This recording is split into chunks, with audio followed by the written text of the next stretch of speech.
जय हिंद दोस्तों, आप सभी का स्वागत है आपके अपने सैनिक वेलफेयर यूट्यूब चैनल में। दोस्तों, पूर्व सैनिकों के लिए यानी कि पेंशन भोगियों के लिए सेना मुख्यालय की दो बड़ी खबरें, वो बहुत ही इम्पोर्टेंट खबरें हैं। और वो खबरें क्या हैं दोस्तों, मैं अभी आपको दिखाता हूँ एक एक करके। ये देखिए दोस्तों, पहली खबर, ये लेटर सेना मुख्यालय की तरफ से 29 अप्रैल 2022 को जारी किया गया है, जिसका सब्जेक्ट आपके सामने है, Tata memorial hospital change in procedure for medicine supply.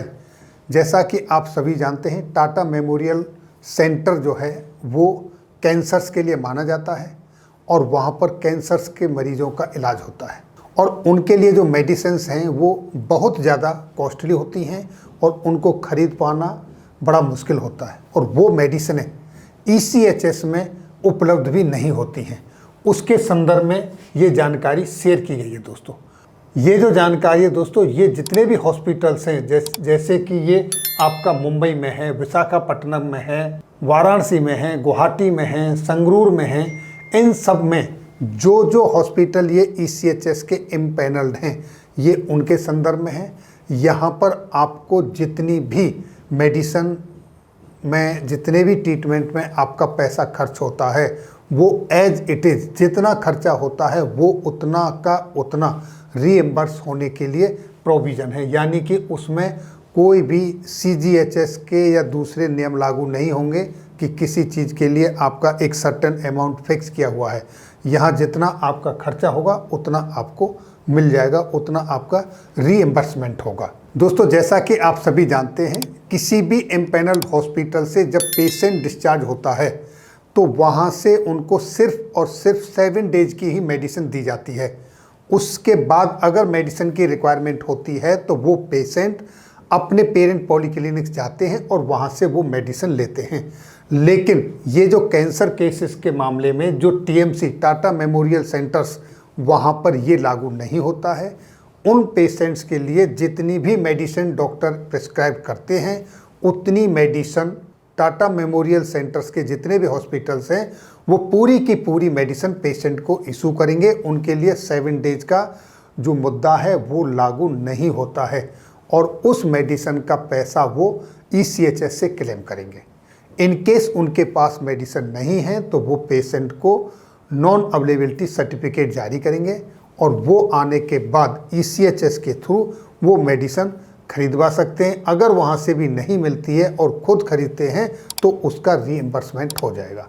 तो दोस्तों, यहाँ सबसे इम्पॉर्टेंट बात यह है कि यहाँ ECHS की जो SOP है, इम्पैनल्ड हॉस्पिटल से मेडिसिन 7 डेज की इशू करने की, वो लागू नहीं होती है। जितने लंबे समय तक आपका ट्रीटमेंट चलेगा तो आपको उतने ही लंबे समय की मेडिसिन टाटा मेमोरियल सेंटर्स के जो हॉस्पिटल्स हैं वो जारी करेंगे। दोस्तों, दूसरी खबर पर चलने से पहले एक और जानकारी, आप कुकू FM ऐप डाउनलोड करके, जो कि एक इंडियन ऐप है, 1000 घंटे से भी ज़्यादा ऑडियो बुक सुन सकते हैं, चलते फिरते कभी भी कहीं भी। यहाँ आपको फर्स्ट CDS यानी chief of defence staff general Bipin Rawat की ऑटोबायोग्राफी मिल जाएगी। आप हिस्टोरिकल, स्पिरिचुअल और स्पोर्ट्स पर्सनैलिटीज एक्सेट्रा न सिर्फ हिंदी और इंग्लिश में बल्कि कई रीजनल भाषाओं में सुन सकते हैं। और ये सुनने के लिए आपको कुकू FM ऐप का सब्सक्रिप्शन लेना होगा 399 रुपये में 1 साल के लिए। और अगर आप कूपन कोड सैनिक 50 का इस्तेमाल करते हैं तो 50% डिस्काउंट पर 199 रुपये में आपको कुकू FM ऐप को सब्सक्राइब करना होगा। लेकिन ये ऑफर सिर्फ पहले 250 यूजर्स के लिए ही उपलब्ध होगा। अब देखिए दोस्तों, दूसरी खबर, ये खबर भी central organisation ECHS AG branch सेना मुख्यालय की तरफ से निकल कर आ रही है और ये खबर आई है 26 अप्रैल 2022 को। सब्जेक्ट आपके सामने है, issue of medicine for veterans going abroad. यानी कि जो हमारे वेटरन्स, पूर्व सैनिक, ECHS लाभार्थी विदेश यात्रा पर जाते हैं, उनको मेडिसिन किस तरीके से इशू की जाएगी। उनके लिए ये बताया गया है कि मैक्सिमम 6 महीने की दवाई एक साथ उनको जारी की जा सकती है और 6 महीने से कम जितने दिन के लिए वो जाते हैं उतने दिनों के लिए, लेकिन मैक्सिमम 6 मंथ तक की एक साथ उनको दवा दी जा सकती है। इसके लिए उनको कुछ डॉक्यूमेंट दिखाने होंगे, जैसे उनको दिखाना होगा वीज़ा, पासपोर्ट की कॉपी और टिकट। दूसरा, उनको ECHS कार्ड दिखाना होगा और डॉक्टर का वैलिड प्रिस्क्रिप्शन जिसमें उन्होंने दवाई एडवाइज की होंगी, और उसके साथ साथ नेक्स्ट ड्यू डेट उनके रिव्यू की जो है वो डॉक्यूमेंट्स में क्लियरली मेंशन करनी होगी कि कितनी तारीख को उनकी नेक्स्ट ड्यू डेट बनती है। इसके साथ साथ दोस्तों, उनको मेडिसिन के लिए वेल इन एडवांस काफ़ी पहले पॉलीक्लिनिक ECHS में बताना होगा, ताकि अगर कोई मेडिसिन NA है या शॉर्ट सप्लाई है तो उसको प्रोक्योर किया जा सके।